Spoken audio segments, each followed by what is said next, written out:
Holy Spirit. Thank you, Mr. Speaker. I'll continue after question. I'm sorry to have to interrupt the member. That was very interesting. I will now go to statements by members. Déclaration de député. The honourable member for Courtenay Alberni.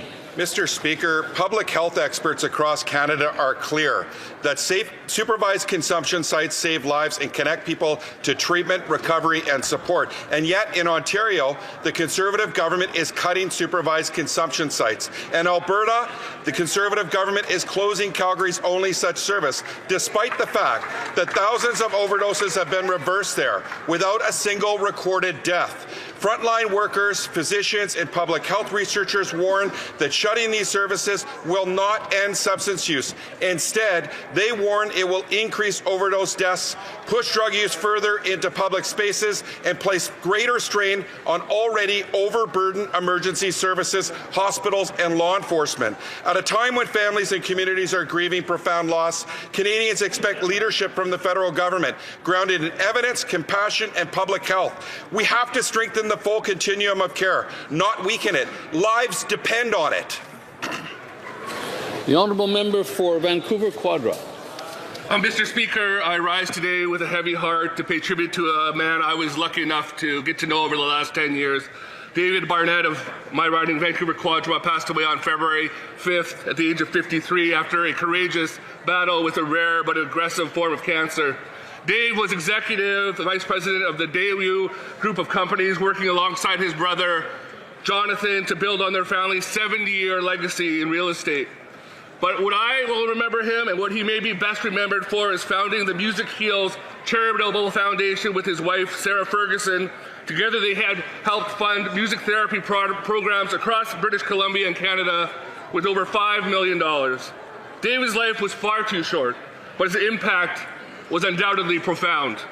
He was known for his kindness, his generosity, and his warmth. I offer my heartfelt condolences to his wife Sarah, their children Asher, Cassidy and Zoe, and his parents Shirley and Peter. May his memory be for a blessing. The honourable member for Abbotsford South Langley. April brings several holidays across Canada, each with its own traditions. For Christians, it's time to reflect on the resurrection of Jesus Christ and the hope it represents. For many Canadians, Easter is also a chance to spend time with family, enjoy the arrival of spring, and for kids, maybe a bit too much chocolate from the Easter Bunny. For Jewish families, Passover is a time to come together in celebration of liberation and tradition. To all Jewish Canadians, happy kosher and joyous Passover. For Sikhs, Vaisakhi is a significant and sacred day. It represents the renewal and the core values of equality and selflessness. I am truly looking forward to celebrating Vaisakhi at the Surrey Parade and especially here at Parliament Hill. To everyone celebrating, from my family to yours, Vaisakhi Diyan Lakh Lakh Vadaiyan. Regardless of what you are celebrating, may April be full of family, joy, and moments worth remembering. L'honorable député. The honourable member for Mont-Saint-Bruno, l'Acadie. Mr. Speaker, I am very pleased to rise this morning to speak about Irish Heritage Month. The interpreter would like to mention that there are noise levels that make it difficult to interpret.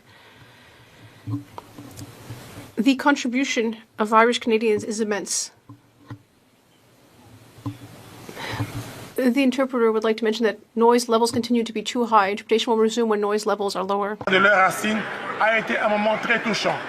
En cette fin de mois, j'invite tout le monde à continuer à célébrer la culture et l'histoire irlandaise. As Irish Heritage Month concludes, I would invite everyone to celebrate Irish culture and history. The honourable member for Richmond, Arthabaska. Mr. Speaker, it was with great sadness that we learned that we have lost Monsieur Roger Brulotte, a monument of sports and communications in Quebec and Canada. He was larger than life. His voice and enthusiasm left their mark on generations of baseball fans. I was lucky enough to meet him several times, and I even got to host an evening with him. I was able to experience his contagious generosity and love for the sport. Roger Brulotte was not just an exceptional sports commentator. He was an ambassador, someone who brought people together around their passion for baseball. Today we are losing a giant, but his legacy will live on in our memories, in our hearts. On behalf of my party and all Canadian parliamentarians, I would like to offer my sincere condolences to his partner Pascal, his family, his friends, and as Roger asked, avec sa phrase célèbre, bonsoir, il est parti, repose en paix, Roger. I am using his trademark phrase to say goodbye to him. Thank you. L'honorable député de Marc-Aurèle Fortin. The honourable member for Marc-Aurèle Fortin. Mr. Speaker, today I would like to congratulate Autism Laval during their events for Autism Awareness Month. For more than 40 years, April has been a month to raise awareness, to reduce prejudice, and to promote an inclusive society. Everyone on the autism spectrum, has a unique journey and talents that deserve to be recognized. Autism Laval is a key part of our community, especially with its collaborations with other organizations that work in the field. Thanks to their hard work, these organizations are creating space for support and inclusion for families and people with autism. Let us continue to build a more open, respectful, and inclusive society, Mr. Speaker. The honourable member for Calgary Heritage. The Financial Times reports the LNG flows from the Gulf could be disrupted within days. A glut of demand, a European fuel shortage, Beijing's control over rare earths, Russia's leverage over energy. The world is now scrambling for everything Canada has. Alberta's 158 billion barrels of oil and enough natural gas to power the world for 200 years, landlocked. KXL, Energy East, Northern Gateway. 55 billion in growth gone, 11 billion a year from LNG alone gone, 670 billion in projects, generational jobs gone. Imagine a country this vast in resources, yet half our people live paycheck to paycheck. We shouldn't be strengthening Beijing's New World Order. We should be replacing it instead with one underpinned by Canadian resources. We don't need bureaucracy, we need projects. We don't need platitudes, we need decisions. And we don't need middling thinking, we need the strength and ambition of a major power right now. L'honorable député de... The honourable member for Rivière-des-Mille-Îles. Thank you, Mr. Speaker. When we hear about national defense, we usually think about the armed forces, but we also need to remember our businesses, our regions, and our capacity to innovate. In the Laurentians, our small businesses, research centres, and entrepreneurs all want to contribute to Canada's defense strategy and the major investments announced. These investments will create concrete opportunities to innovate, to cooperate, and to strengthen our security. And that is the spirit in which the Defense Day organized by Connexion Laurentide will be held, with many other colleagues in the region, in Thérèse de Blainville, L'Épée d'en Haut, Argental-la-Petite-Patrie, and of course my own riding. This will be held on March 31st in Mirabel. I would invite businesses and MPs to participate and to take advantage of all of the business opportunities that will be there. That is how we will build a stronger economy and strengthen our Canadian sovereignty. Thank you. The honourable member for Sudbury East, Manitoulin, Nickelbelt. Mr. Speaker, I'm pleased to welcome two constituents from my part of Northern Ontario who join us today from Espanola, Matthew Hanna and his mother, Rebecca. I first met Matthew at a meet and greet where he impressed me with his strong knowledge of Canada's parliamentary democracy and its leaders, past and present. From a young age, Matthew has shown a genuine passion for Canadian politics and has already become an active political volunteer with a deep respect for our democratic institutions. As he experiences Parliament firsthand, I want to thank Matthew and all young volunteers for their dedication to our democracy. Mr. Speaker, I would like to wish him a wonderful day in our nation's capital. Thank you. L'honorable député d'Abitibi-Témiscamingue. The honourable member for Abitibi-Témiscamingue. Mr. Speaker, for decades, the Quebec summer had a very specific soundtrack. The sound of a ball hitting a bat or a leather baseball glove, and the unique voice of Roger Brulotte, who brought the melody of baseball to the souls of Quebecers. He was the proud ambassador of our expos. But he has left us. On radio, on TV, Roger was the standard bearer for Quebec baseball for more than 40 years. He also made an impact on Quebec amateur baseball and on a number of charitable organizations. We would have loved it if he could have still been with us when our expos finally have their comeback. On behalf of the Bloc Québécois, I would like to offer my condolences to his partner Pascal and all of his loved ones. Part of him, however, will always be with us as long as our kids keep walking up to the plate with just as much determination. Bonsoir, Roger. Il est parti.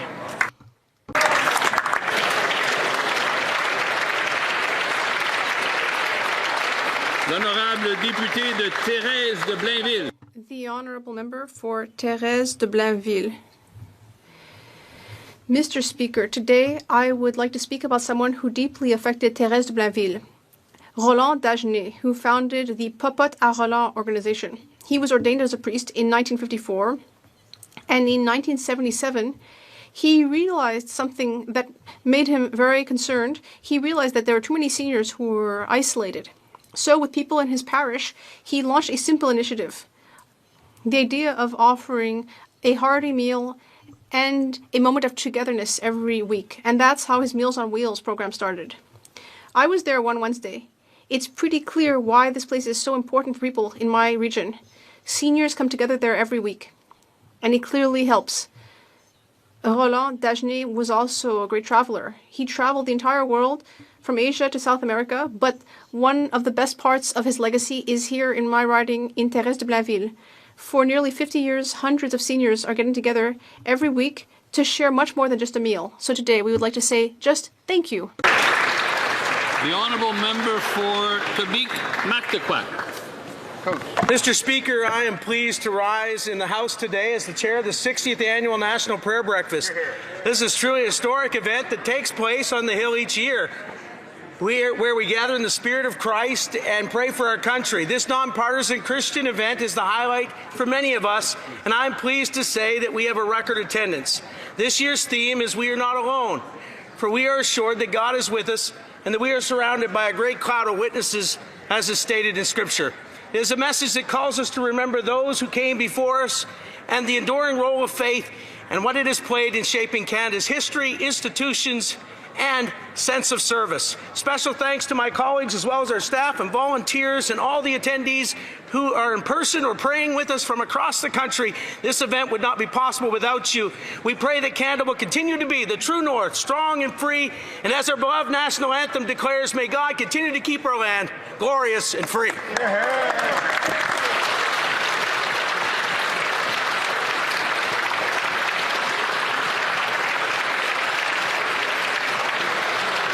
The honourable member for Winnipeg South. Mr. Speaker, yesterday was World Water Day, a moment to reflect on an extraordinary truth. Canada is a water nation. We are home to 20% of the world's fresh water. This abundance shapes our lives. It provides safe drinking water, sustains agriculture and fisheries, and supports our economy. For Indigenous peoples, water holds deep cultural and spiritual meaning. For all Canadians, it is part of who we are. Yet we have too often taken it for granted. Climate change is bringing more floods and droughts, while pollution and invasive species threaten our waters. That is why we are taking action through the new Canada Water Agency and a strengthened Freshwater Action Plan. I want to recognize the Bruce Fellow students at Toronto Metropolitan University who will be presenting a petition calling for a Canada Water Week, a reminder that the next generation is stepping forward to protect this vital resource. Because protecting our water is a shared responsibility for this generation and those who follow. Thank you, Mr. Speaker. L'honorable député de Port. The honourable member for Portneuf-Jacques-Cartier. Mr. Speaker, French is still fragile in culture, in sports, in daily activities. On Friday, March 20th, it was World Francophonie Day, a key moment to celebrate the vitality and diversity of the French language throughout the world. Although I'm a bit late rising to speak to this today, the message is the same. Francophonie is not something we celebrate on a single day. We must defend the French language every day. In Canada, in Francophone communities from coast to coast, the French language is much more than just a means of communication. It is also a vector of identity and pride.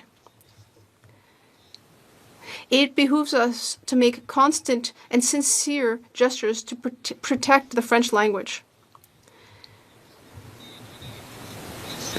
Francophonie is a valuable legacy, but also a collective responsibility. Let us continue to speak French, to work in French, and to help our language thrive with pride, today, tomorrow, and every day.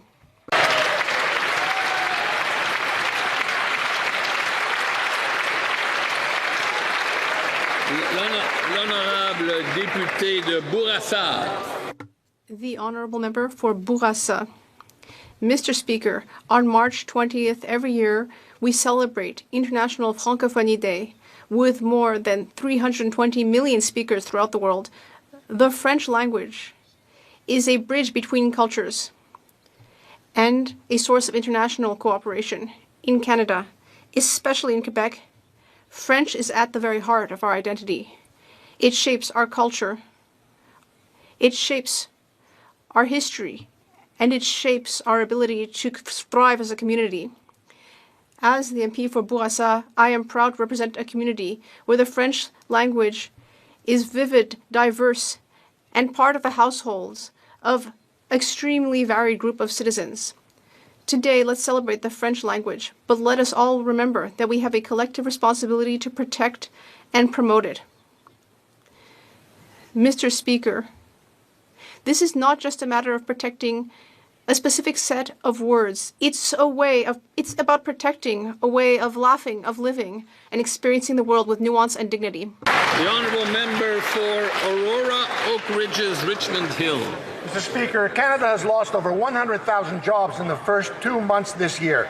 Canada is the only shrinking economy, the second highest unemployment, the highest household debt, and the highest food inflation in the G7.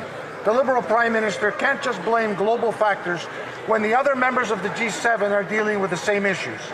These are problems the Liberals have created, and this Liberal Prime Minister has worsened. He is running the biggest deficit and the highest spending this country has ever seen outside of COVID, and the results are disappearing jobs and a shrinking economy.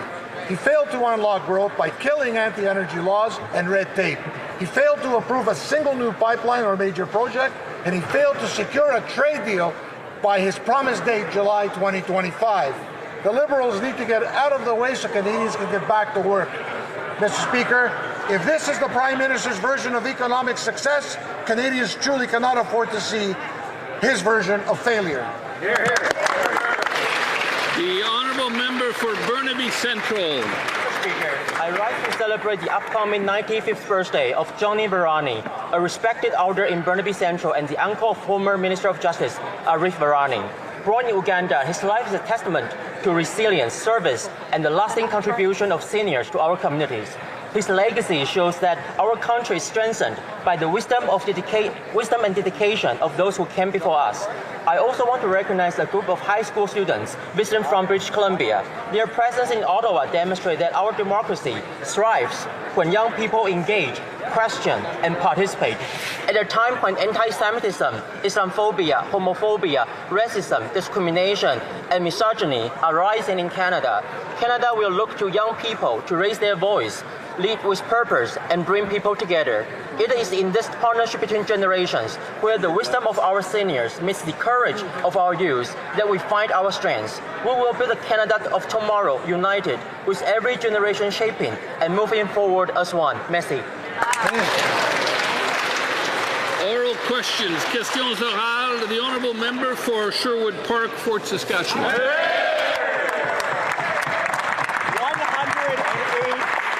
108,000 full-time jobs were lost in the last month alone. We are losing jobs at speeds not seen in a generation. We have the only shrinking economy, the second highest unemployment, the highest household debt, and the highest food inflation in the G7. The Minister of AI blamed job numbers on the war in Iran. The Prime Minister says they're not so bad. People have had enough Liberal excuses. They want more Canadian jobs. So will Liberals finally get out of the way so Canadians can get back to work? The Honourable Government House Leader. Obviously, we'll be answering all questions, but first of all, we want to express our profound sadness and that of the entire House of Commons following the incident that took place earlier today at LaGuardia Airport in New York involving an Air Canada Express aircraft. On behalf of the Government of Canada, we express our sincere condolences to the families and friends of the victims, those who died, and everyone who is concerned about those who were injured. As Minister of Transport, I know that it's important that every person working in transport come home at the end of every day. That's what we want. And so in the face of this tragedy, we are searching for answers. Canada is searching for answers. I've spoken with my American counterpart, and Canadians are in LaGuardia today to get to the bottom of this accident.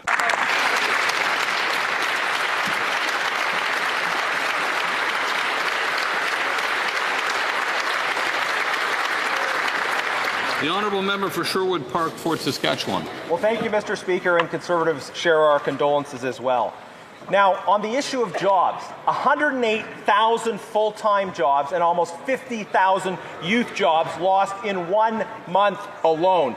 This Liberal Prime Minister is responsible for generational deficits and generational job losses. Development blocked, not a single major project approved. Now, this fall, I announced the Conservative Jobs Plan, unleashing the economy, fixing immigration, fixing training, building homes where the jobs are. After a year of failure, why won't they simply adopt the plan that we've already put forward? The Honourable Government House Leader. Mr. Speaker, of course, we will be answering all the questions from the opposition today, but I first want to express the sincere condolences and shock, frankly, of myself and I know all members of this House after the incident that occurred earlier today or late last evening at LaGuardia Airport involving an Air Canada Express aircraft. On behalf of the Government of Canada, I offer my sincere condolences to the families of the victims and obviously all of those many people who will have been shaken and affected by this incident. I have spoken with Secretary Duffy, my American counterpart. We will be continuing to work together to get to the bottom, to find the answers that Canadians are going to be looking for, Mr. Speaker, and we will get those answers for them. Here. The honourable member for Thornhill. Not even this Liberal government can sugarcoat the findings in the most recent jobs report. It revealed the largest collapse in full-time jobs since COVID, over 100,000 jobs lost, and a youth unemployment rate of 14% now. TD called it weak, CIBC called it very bad, and BMO called it simply brutal. But it's more than just words. It's empty bank accounts, it's skipped meals, and it's fleeting hope.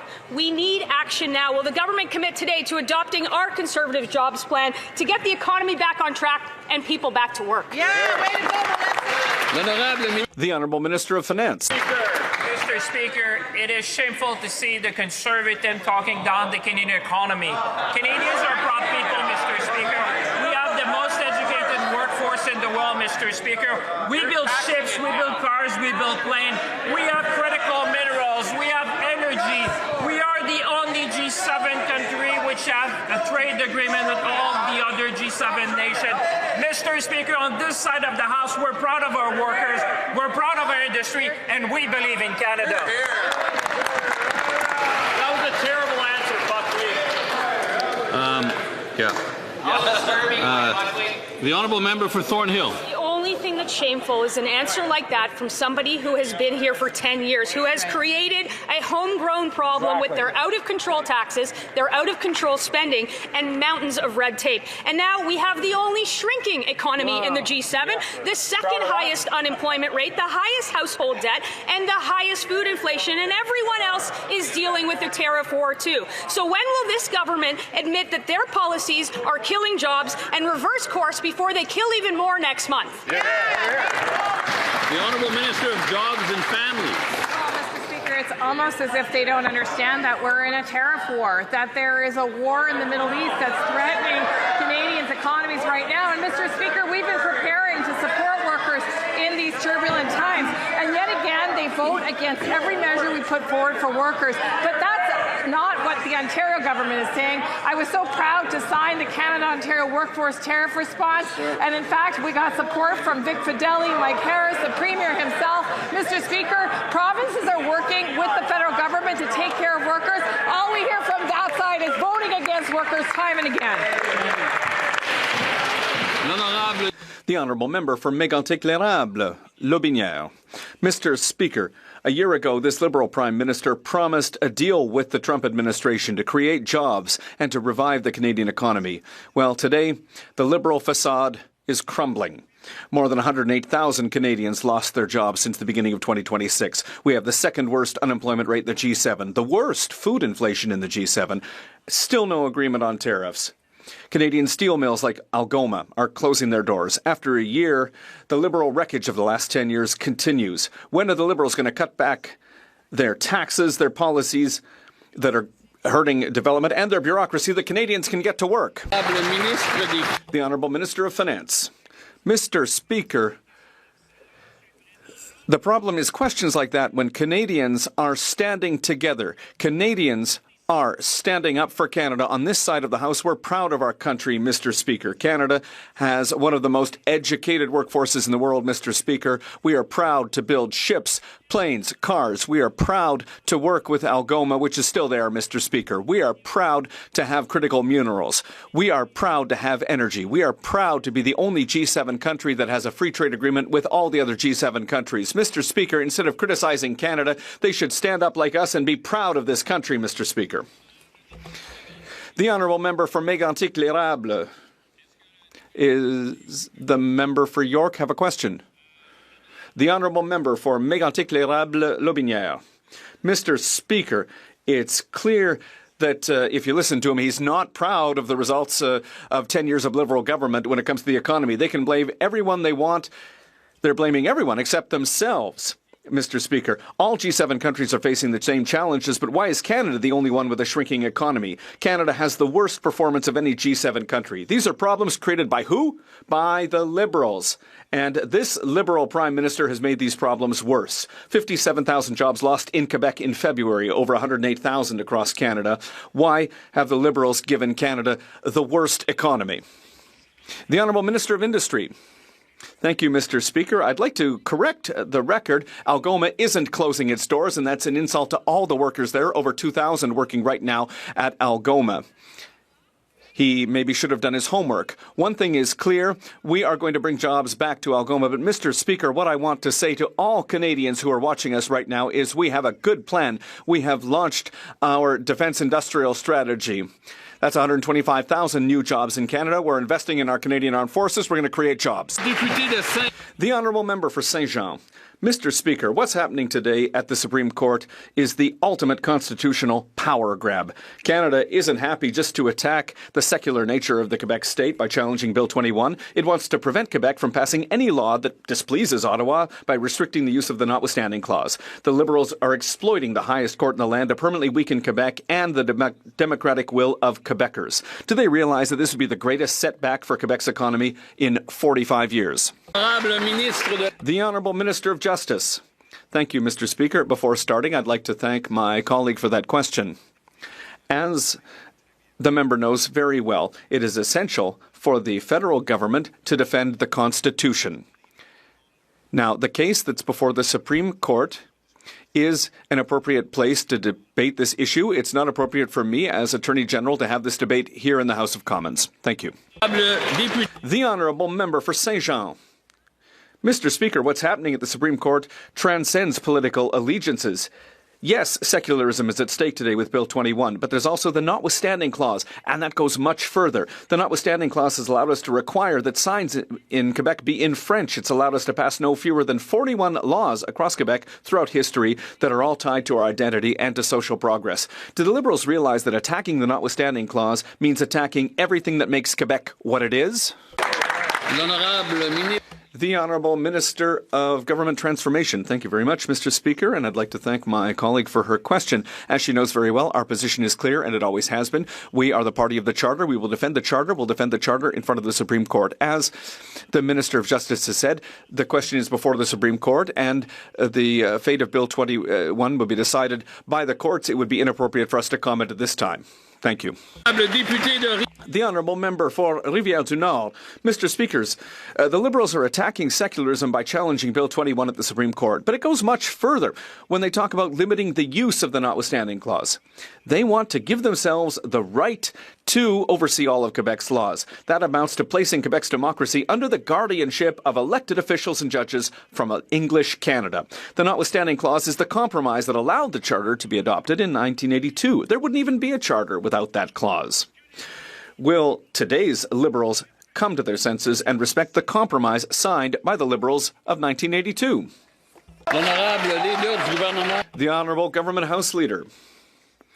Mr. Speaker, it's shocking to see that the Bloc Québécois is trying to avoid the real question that all Quebecers are concerned with, certainly the Quebecers who live in this region. It's the economic apocalypse that the leader of the provincial equivalent of the Bloc Québécois wants to inflict on Quebecers. And we have to speak clearly to people who work in the public sector across Ottawa and Canada. It's shameful what's happening. The Blocs should be standing up for those Quebecers here in this region who are helping us build Canada. A year of this Liberal Prime Minister, Canadians got more rhetoric, not results. Instead of energy security and thousands of new jobs, Liberals blocked pipelines. Instead of investment and growth, Liberals drove out more than $500 billion worth of it. And Liberals liberaled. Canada finished 2025 with a shrinking economy, the second most highest unemployment, and the highest household debt and food inflation in the G7. Can someone over there explain why Canada has the second worst unemployment and the only shrinking economy in the G7? The Honourable Parliamentary Secretary to the Minister of Energy and Natural Resources. Speaker, as the member opposite well knows, oil and gas production in Canada is up 34% in the last 10 years. That is compared to globally only up 6%. This is record production levels we're seeing. We're seeing new infrastructure come on all of the time. Obviously, Trans Mountain. Obviously, we're now talking about optimizing that. But we got Siliciums, we got Taylor to Gordon, we got NextGen and Denison's uranium mines. We got LNG projects from Cedar to Woodfibre to Tilbury to LNG Canada 2. We are building, and we will continue to build. We welcome them to get on board. The Honourable Member for Calgary East. That guy from Alberta should be ashamed of himself for supporting the same government that keeps blocking pipelines and other energy projects. That's why 100,000 jobs were lost in the last month. Most of those were in the private sector. And other G7 countries' economies are growing. Canada's is shrinking. We all are facing the same global factors. It's because this Prime Minister keeps raising the deficits and his taxes. Why don't the Liberals put their taxes, policies, and deficits out of work so Canadians can get back to work? I know he meant that honourable member. The Honourable Parliamentary Secretary to the Minister of Energy and Natural Resources. Well, Mr. Speaker, I feel sad for the members opposite who look through the good news to find the bad news every day and bring their misery to this chamber. But here's the reality. Here is the absolute reality. There has never been a better time to be in energy in Alberta. There has never been a better time to be in energy in Canada. We are building strong, and we welcome you to get on board.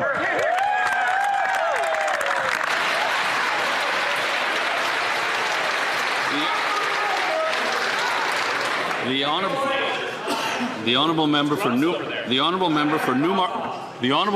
Newmarket Aurora has the floor. Mr. Speaker, according to Statistics Canada, over 100,000 jobs have been lost in the first 2 months of this year. And today, Algoma Steel will be laying off 1,000 workers. These are families that are now left wondering how they're going to pay their bills or put food on their table. After years of warning signs, this Liberal government continues to impose policies that weaken our competitiveness and cost Canadian jobs. So will the Liberals explain why they have given Canada the second worst unemployment in the G7 and the only shrinking economy in the G7? The Honourable Minister of Industry. It's a tough day for many families in Sault Ste. Marie and many workers at Algoma, but we will bring back these jobs, and we're working on a plan to make sure that the workers get their jobs back. I've been to Sault Ste. Marie 2 times. I've met with the Algoma CEO. I'm meeting with him again. They have 2 interesting projects. The first one on the defense front, the second one on infrastructure. We will build homes in Canada using steel from Algoma, and we will build ships and planes and vehicles across the country made with Algoma steel as well. The honourable member for Newmarket Aurora. Mr. Speaker, when it comes to taking responsibility, this Liberal government has a long record of making excuses and very few results. After 10 years, Canadians are carrying record household debt, and they're facing the highest food inflation in the G7 and living in the only shrinking economy in the G7. These are the consequences of policy choices that have driven up costs and have made it harder for businesses to grow and create those jobs. So when will the Prime Minister cut his taxes, slash red tape, and empower our businesses so Canadians can get back to work?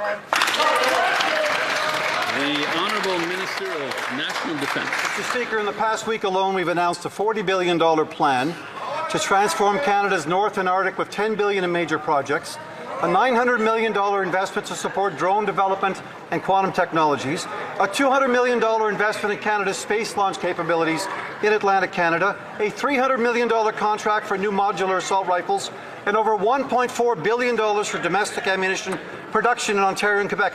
Mr. Speaker, our focus is on delivering security, sovereignty, and thousands of jobs. The honourable member for Calgary-Crowfoot.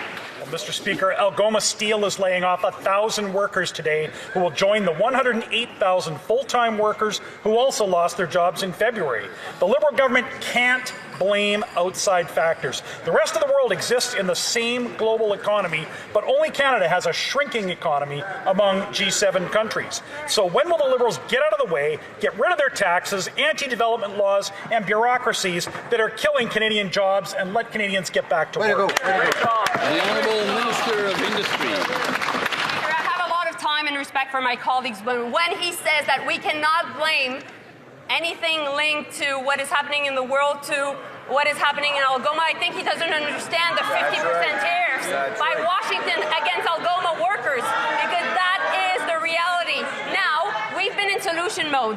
We've said that for the 1,000 workers at Algoma, we would be there to support them and also find jobs. We're also in discussion with Tenaris, an important steel company in Sault Ste. Marie. We'll create jobs at Tenaris as well. The honourable member for Calgary-Crowfoot. Well, Mr. Speaker, this government has spent the last 10 years setting the stage for today's rising unemployment. The industrial carbon tax, anti-development laws, bloated bureaucracy, staggering debt and deficits, failure to approve a single pipeline, failure to build any major projects like they promised, and their failure to secure a trade deal, which they also promised to do, are all killing Canadian jobs. So when will this Liberal government at least stop making things worse? The Honourable Minister of Finance. Speaker, let me bring a bit of facts in this discussion. Fact, Canada has the lowest net debt to GDP in the G7. Fact number 2, Mr. Speaker, Canada is one of the lowest deficit to GDP in the G7. Fact 3, Mr. Speaker, Canada has the second fastest growing economy in the G7, Mr. Speaker. Fact 4, we've attracted more foreign direct investment lately than in the last 18 years. Mr. Speaker, we should celebrate Canada, celebrate our worker, celebrate our industry. Mr. Speaker, Canada will build the strongest economy in the G7. The honourable member for Kenora-Kiiwetinoong.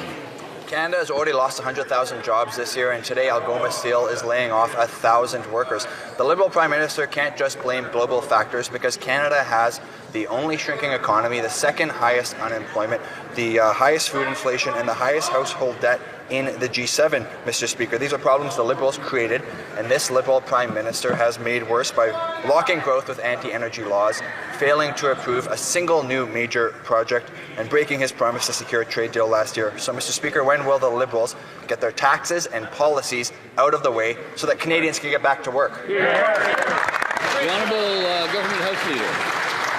Speaker, I was proud to be in Sault Ste. Marie not 10 days ago to meet with the United Steelworkers, to meet with representatives of Algoma Steel, who are proud to be deploying the most efficient and largest electric arc furnace in North America, who are going to be able to produce steel for our ships, for our homes, for applications all over the country, and surprise, surprise, also for a high-speed rail network, Mr. Speaker. Wow. This is important work. This is going to be done by the men and women of the United Steelworkers in Sault Ste. Marie, in Algoma. The Honourable Member for Abitibi-Témiscamingue. A dramatic turn of events, Mr. Speaker, in the Curum software case. For weeks, the Liberals have been insisting that there are no cost overruns, even though costs have climbed from $1.75 to $6.6 billion. On Friday, the federal government admitted to the media that the $6.6 billion bill is far from final. The Liberals forgot to factor in operating costs. According to an expert, those could cost an additional $660 million per year. That's a bit more than one Saclic scandal every year. When will there be a public independent inquiry, Mr. Speaker? The Honourable Minister of Jobs. Waiting to start their OAS is declining. In fact, Canadians expect a modern benefit delivery system that makes sure that their benefits are available when they need them. 7.7 million Canadians were transferred to the new system without any problem, and those that are waiting are largely paper applications. We have a plan and a process to get through those, and if anyone is in urgent need, we can get their money to them within 24 to 48 hours. The Honourable Member for Abitibi-Témiscamingue. You know, Mr. Speaker, recognizing that there's a problem is part of the solution. It's always a disaster when Ottawa tries to run an IT project. The Auditor General has shown in the report today that it might not be over this problem. By replacing the disastrous Phoenix software with a new system called Dayforce, the Liberals are repeating the same mistakes. The Auditor General has revealed that they're rushing the 3-year transition, in addition to ignoring certain expenses. They're cutting corners again, even after cutting corners with Phoenix, Curum, ArriveCan, and many more. When will there be a public independent inquiry to put an end to these fiascos? The Honourable Minister of Government Transformation. Thank you, Mr. Speaker. I'd like to thank my colleague for the question. In terms of the Auditor General's report on the transition to a modern pay system, Dayforce, in this case, Mr. Speaker, I'd like to thank the Auditor General for her report where she notes that the transition is going well, that progress is being made. She has recommendations that we accept, but she's also said, Mr. Speaker, that Canadians are going to find value in what's been invested in this new system. And unlike what was done with Phoenix, we have learned from the mistakes of the past. We are going to put it in place gradually to make sure that the transition goes well and that our public servants get the right pay at the right time. The Honourable Member for Bellechasse-les-Échemins-Lévis. Mr. Speaker, the government's economic record is disastrous. 100,000 jobs lost in 2 months, and the announcement today that 1,000 workers at Algoma Steel are being laid off, Mr. Speaker. While our G7 partners are moving forward, Canada is falling behind. How have the Liberals managed to make Canada the country with the second highest unemployment rate and the only shrinking economy in the G7, Mr. Speaker? How have they done it? The Honourable Minister of Industry. Mr. Speaker, obviously our thoughts are with the workers who are affected at Algoma Steel in Sault Ste. Marie. I've had the opportunity to meet with the workers, with their union, with the leadership as well at Algoma Steel. We are looking for solutions because we know, unlike what the Conservatives are saying, that these job losses are caused by the tariff war. So despite everything, we are helping Algoma get new business projects that are going to bring those jobs back to Algoma Steel. We're convinced that we'll be able to do it in the coming months. The Honourable Member for Bellechasse-les-Échemins-Lévis. Well, I would invite them to take off their rose-colored glasses, Mr. Speaker. It's their taxes, their bureaucracy, and their anti-energy laws that are suffocating our businesses, Mr. Speaker. And that means that food inflation in Canada is the highest in the G7, and Canadian families are the most burdened by debt. When will the Liberals roll back their taxes and their red tape so that Canadian businesses can breathe again, and so that Canadians can finally get back to work? The Honourable Minister of Finance. Mr. Speaker, it's as if the Conservative colleagues were living on a desert island, Mr. Speaker. The reality is that Canada, like all other G7 countries, is facing a trade war, Mr. Speaker. On this side of the House, we have put in place an ambitious plan to make Canada's economy the strongest in the G7, Mr. Speaker. As I said earlier, unlike what my colleague has said, Canada is in an enviable position in the G7. We're investing in our businesses, we're investing in our workers, we're investing to make Canada the most resilient economy in the G7. The Honourable Member for Portneuf-Jacques-Cartier. Mr. Speaker, I hear my colleagues say that we have the best position in the G7, but Mr. Speaker, since January 1st of this year, more than 100,000 jobs have been lost in Canada. Today, 1,000 additional jobs have been lost, the highest food inflation and the only shrinking economy in the G7. A very high unemployment rate and the highest level of household debt. That's the result of this Liberal government. Canadians are worried and they're suffocating. When will the Liberals take action by cutting excessive taxes and red tape so that Canadians can finally breathe and live better? The Honourable Minister. Mr. Speaker, he's talking about action. Acting, Mr. Speaker, means putting in place the Major Projects Office and putting in place construction projects in Contrecoeur in Montreal, for example. Last week, we made an announcement, almost $100 million, that's going to create 1,300 new jobs, Mr. Speaker. That's action. Action is reuniting the Canadian economy to increase productivity across the country. Action, Mr. Speaker, on affordability is cutting taxes for 22 million Canadians, Mr. Speaker. And while this government is acting, well, on the other side of the House, they're just obstructing our efforts day after day. The Honourable Member for Charlebourg, Haute-Saint-Charles. Mr. Speaker, on March 12, 2026, in Montreal, Seung-Woo Kim, 55, was stabbed to death in his own convenience store. He is dépanneur in broad daylight by Xavier Gelatli, an individual known for years for his violent behavior and severe mental health issues. As early as 2016, authorities warned that he was at risk of killing someone if released. Despite this, after serving his sentence, he was released without adequate supervision. In the Eustacio Galeazzi case, it was the parole board's risk assessment that came under scrutiny. In both cases, warnings existed. Why were they ignored? Public safety. Mr. Speaker, let me just first extend my condolences to the families that are impacted by this heinous act. And let me also assure my colleagues that this was an decision of the Independent Parole Board. And what we will do is strengthen, Mr. Speaker, in the bills that are before the House today, we will strengthen bail, Mr. Speaker. We will strengthen sentencing. We will strengthen the rights of victims. And we will work with all parties to ensure the increased safety and security of all Canadians. The Honourable Member for Charlebourg, Haute-Saint-Charles. Mr. Speaker, in 2017, we had a special committee at Public Safety Committee to study this case, Eustacio Galeazzi, who was released and killed Marilyn Lévesque in Quebec. And today, years later, here we are with the same problem. Here's an individual who should not have been released, should not be out free, and killed a man in his own dépanneur. Why nothing? Why has nothing been done over the last 7 or 8 years? The Honourable Minister. Mr. Speaker, once again, let me just express my condolences to those who are impacted by this heinous act. But let me also assure Canadians that we are working to strengthen bail laws, Mr. Speaker, strengthen sentencing, strengthening victims' rights, as well as to ensure that those who are impacted by violence are supported through the number of bills that we have, Mr. Speaker. Thank you. The Honourable Member for Dorval, Lachine, La Salle. Canadians deserve to live in communities that are safe, secure, and free from gun violence. Our government made a clear commitment to remove assault-style firearms from our communities.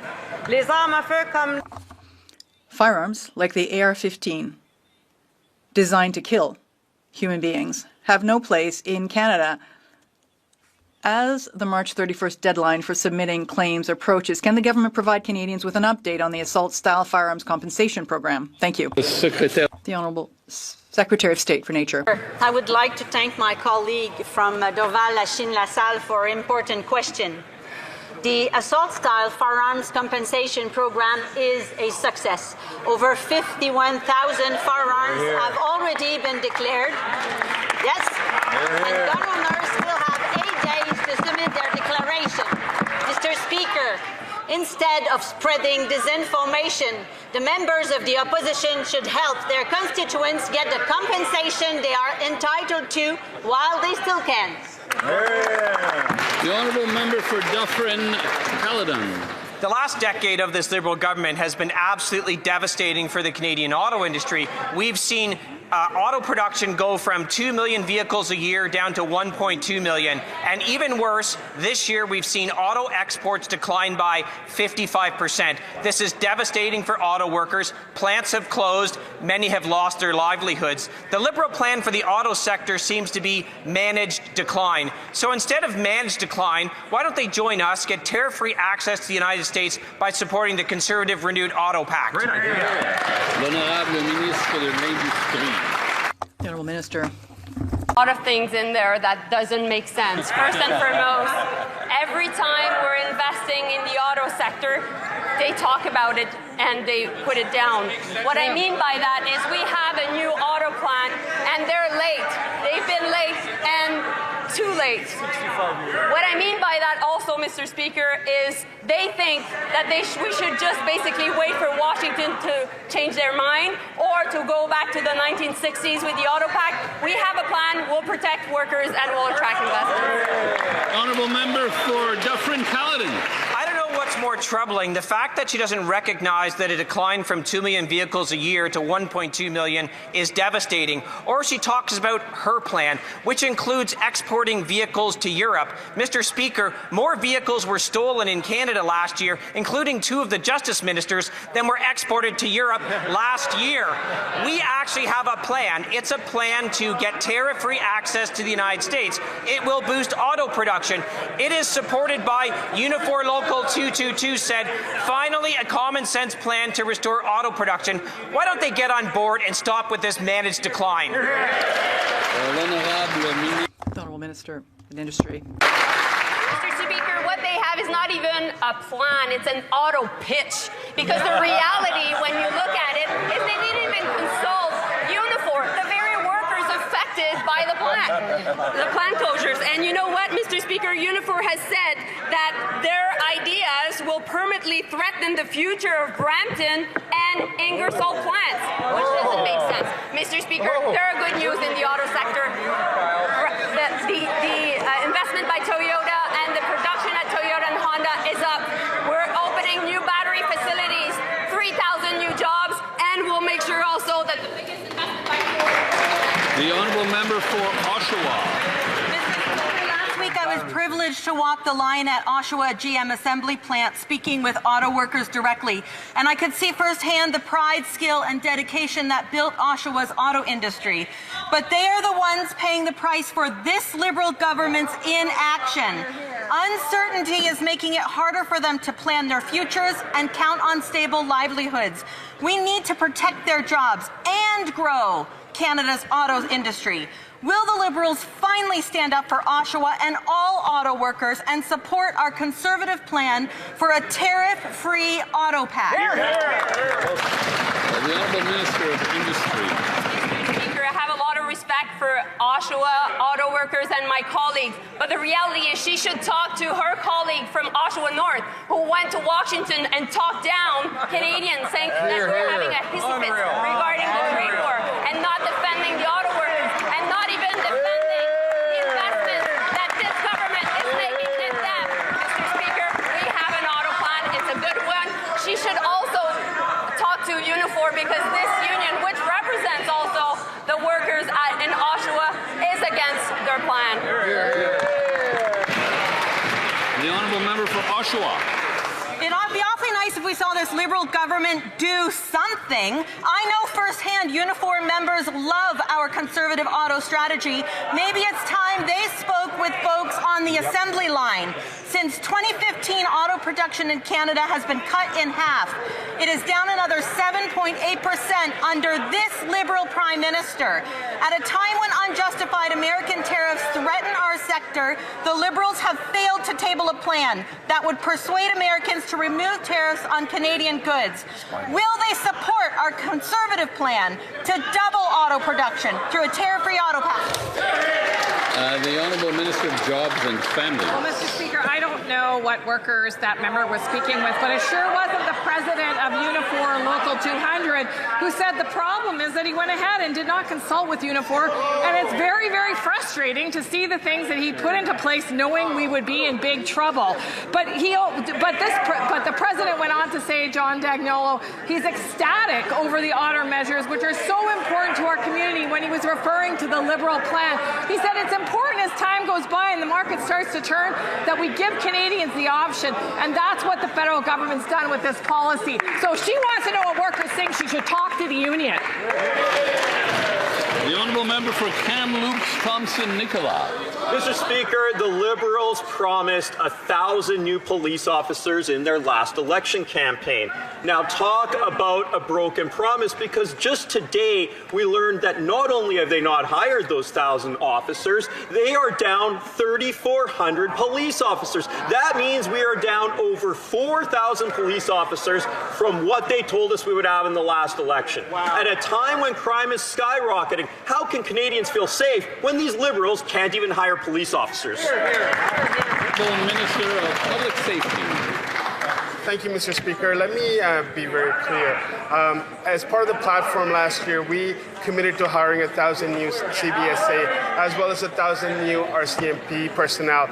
We've already started on that process, Mr. Speaker. We had the first cohort of CBSA officers that graduated from Rigaud, to which the member opposite was in fact invited to the graduation. We will be rolling out the first cohort of RCMP personnel over the next coming weeks, Mr. Speaker, as the new fiscal year begins. Member for Kamloops, Thompson-Nicola. Mr. Speaker, he talks about the new cohort that's being hired. Is that part of the 1,000 that were promised, or the 3,400 that we lost, Mr. Speaker? The Liberals can't distinguish between the two. Let's look at the stats. Violent crime up 55%, failure. Sexual assault up 76%, failure. Gun crime up 130%, failure. Extortion up 330%, failure. Mr. Speaker, the only thing that's going down are the number of police officers in Canada. Why can't these Liberals get their acts together and hire the police they promised? The Honourable Minister. Let's talk about the facts, Mr. Speaker. 1,000 new CBSA officers, 1,000 new RCMP personnel, $1.3 billion for border security. Bill C-12, Mr. Speaker, the Strong Borders Act. We have Bill C-14, which will strengthen bail as well as sentencing, Mr. Speaker. We have Bill C-16 that will strengthen victims' rights. That's the record of this government, Mr. Speaker. We're going to be making sure that every Canadian feels safe in their communities. That's the work that this government's been doing since April 28th of last year. The Honourable Member for Parkland. Well, Mr. Speaker, these Liberals talk about hiring 1,000 new RCMP officers. They can't even keep up with losses. The Liberals are failing to recruit, train and retain the police we need to protect our communities. In rural Canada, where I represent, police are stretched to the breaking point. They can't keep up with the wave of violent crime that these Liberals have unleashed. The Auditor General has now reported that under this Liberals' watch, the RCMP is short 3,400 officers, and the gap is continuing to grow. This Liberal Prime Minister and his party made big promises to Canadians. They promised 1,000 new officers, but they are yet again failing to deliver any results. It's time for these Liberals to stop promising, start delivering. Why won't they? The Honourable Minister of Justice. Mr. Speaker, I find it interesting when you dig into the plans that each of the parties put forward to identify what their priorities really are. The Conservatives are criticizing us for failing to deliver on 1,000 new RCMP officers, which the Minister said are going to be graduating over the next number of weeks. What's fascinating, Mr. Speaker, guess how many number of RCMP officers the Conservatives committed to hiring during the last electoral campaign? The answer is zero. Mr. Speaker, we are supporting the front line not only with making new hires, but also giving tools to law enforcement that they have asked for to keep our communities safe. The Conservatives have opposed us at every turn. Despite their opposition, we are going to work with law enforcement to help keep communities safe. The Honourable Member for Parkland. Mr. Speaker, these Liberals can try to distract and make Canadians look away from their absolute failure. The Auditor General report is damning. 3,400 RCMP officers short. This Liberal government is continuing to fail to train and retain the officers we need to protect our communities. And it's at it couldn't come at a worse possible time after 10 years of that Justice Minister's failure to toughen up our justice system. There is a wave of violent crime rushing across our country, and our police are completely burnt out. Why is this Liberal Prime Minister failing to live up to his promises to strengthen law enforcement and protect our communities? The Honourable Minister of Justice. Mr. Speaker, my colleague has accused us of trying to distract. Let me be clear. I have no interest in distracting from the fact that the Conservatives campaign on commitment to hire 0 new RCMP officers. I have no intention to distract from the fact that their leader has called the RCMP leadership despicable and called upon the justice system to jail his political opponents. Mr. Speaker, our legislative agenda has gained endorsements to the Canadian Association of the Chiefs of Police, the Canadian Police Association, the National Police Federation, the Ontario Police Association, the new Glasgow Regional Police Force for what it's worth. Mr. Speaker, we will work with law enforcement to keep our communities safe. If the Conservatives finally decide to cooperate, I'd be... The Honourable Member for Oxford. Mr. Speaker, this Liberal Prime Minister promised safety with 1,000 new RCMP officers, but that's just typical banker spin. The Auditor General is now reporting that there are 3,400 officer spots shortage with the RCMP. Recruitment is failing. Training seats are going unfilled, and after a year-long process, only 6% of applicants are making it through. With crime rising at alarming levels, when will this Liberal Prime Minister stop his illusions and bring boots to the ground and protect Canadians? The Honourable Minister of Public Safety. Mr. Speaker, let me just say the RCMP, the first 1,000 of those we're going to be hiring will be coming out very shortly, Mr. Speaker. We've also started to roll out the 1,000 new CBSA officers. What will be important, I think, for members opposite to reflect on is their commitment to the RCMP, Mr. Speaker. On this side of the House, we support the RCMP. We support law enforcement. We've introduced Bill C-22 on lawful access that will give law enforcement the necessary tools that they've been asking for to ensure that the safety and security of Canadians. The Honourable Member for Labrador. Mr. Speaker, Canada's north is undergoing profound and rapid change. Climate change and increasing activity from foreign actors are reshaping the region in real time. In Labrador, we understand well what it means to move from reliance to resilience, to ensure our north remains strong, secure, and defended. Given our government's plan to defend the Arctic and the North, can the Minister of National Defence update this House on how these generational investments will strengthen Canada's North? Thank you, Mr. Speaker. Honourable Minister of National Defence. My colleague is right. It's up to us to defend and secure Canada from existing and emerging threats. That's why we're moving forward with a $35 billion plan to defend, build and transform Canada's northern and Arctic region. This includes $32 billion for our forward and deployed operating bases, including at 5 Wing Goose Bay in Labrador. Mr. Speaker, we're making major generational investments that matter to build Canada strong and to keep Canada strong. The Honourable Member for Calgary Nose Hill. Mr. Speaker, there's nearly 3 million non-citizens in Canada on expired or expiring work permits, and Canadian kids can't find jobs. Today, in a report that shocked no one, the Auditor General found a whopping 150,000 cases of foreign student permit fraud. Worst, we found out that the minister is only investigating 2,000 of them while allocating resources to purchase an entire hotel for asylum seekers. Wow. Unbelievable. What a dumpster fire. Is the minister content putting fraudsters in the driver's seat of Canada's immigration system? The Honourable Minister of Immigration, Refugees and Citizenship. Thank you very much, Mr. Speaker, and thank you for that member's performance there. With regards to the Auditor General, we welcome that report, and we agree that strong oversight helps improve the international student program.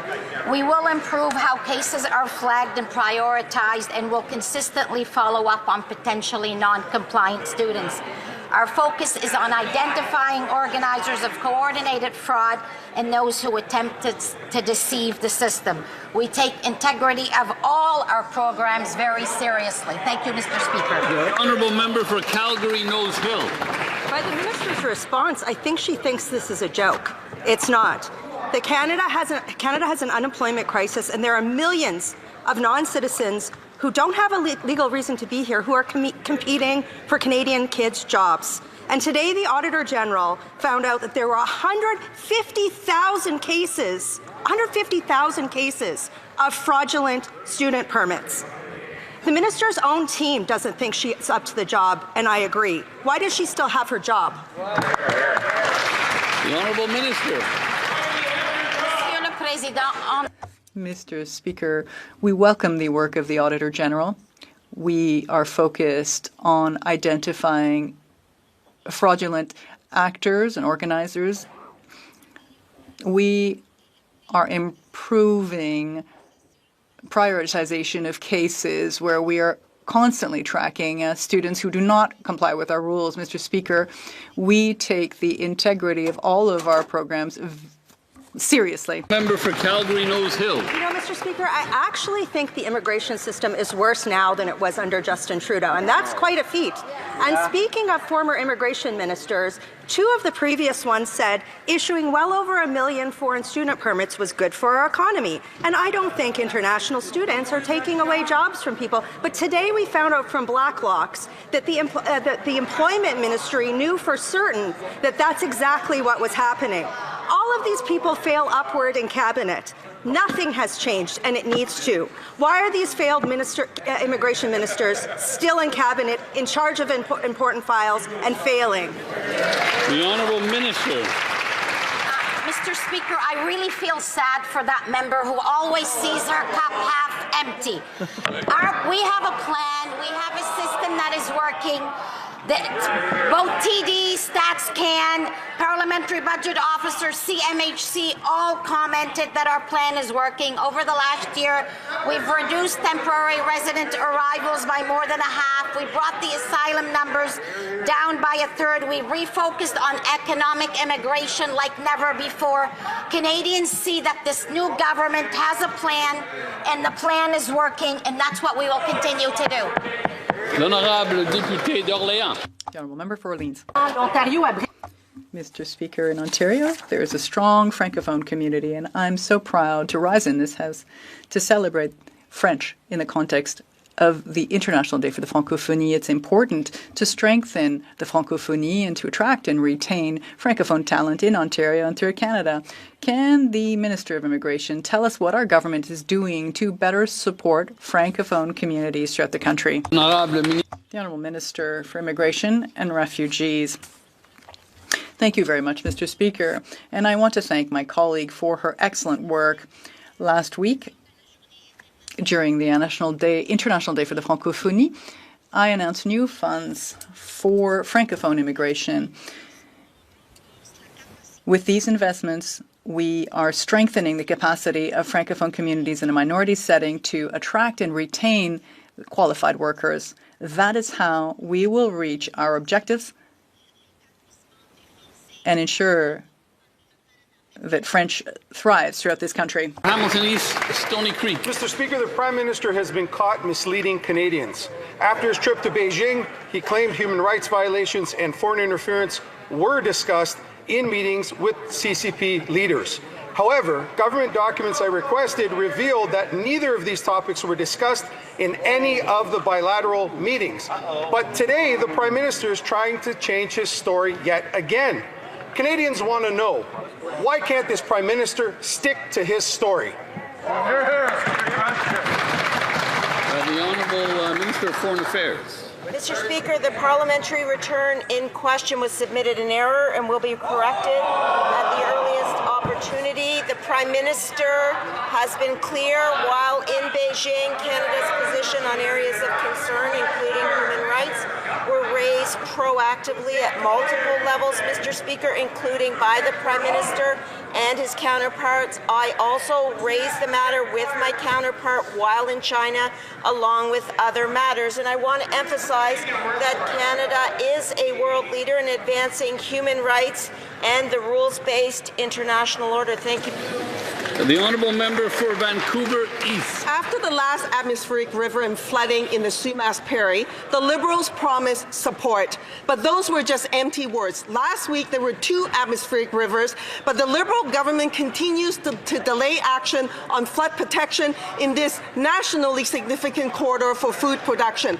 Ottawa has yet to deliver the millions needed for flood mitigation plans, leaving people, infrastructure, and farmland at risk. When will the Prime Minister deliver the funding needed to protect this vital economic corridor? Hear, hear. Excellent. The Honourable Minister of Emergency Management and Community Resilience. Mr. Speaker, I can advise that I have been in contact with officials in Abbotsford and the Fraser Valley region since December of last year. I've attended meetings with a number of my counterparts there, and we will be taking active steps with Abbotsford to talk about flood mitigation strategies. Thank you, Mr. Speaker. And that concludes question period for today. We'll take a moment to allow members to leave quietly.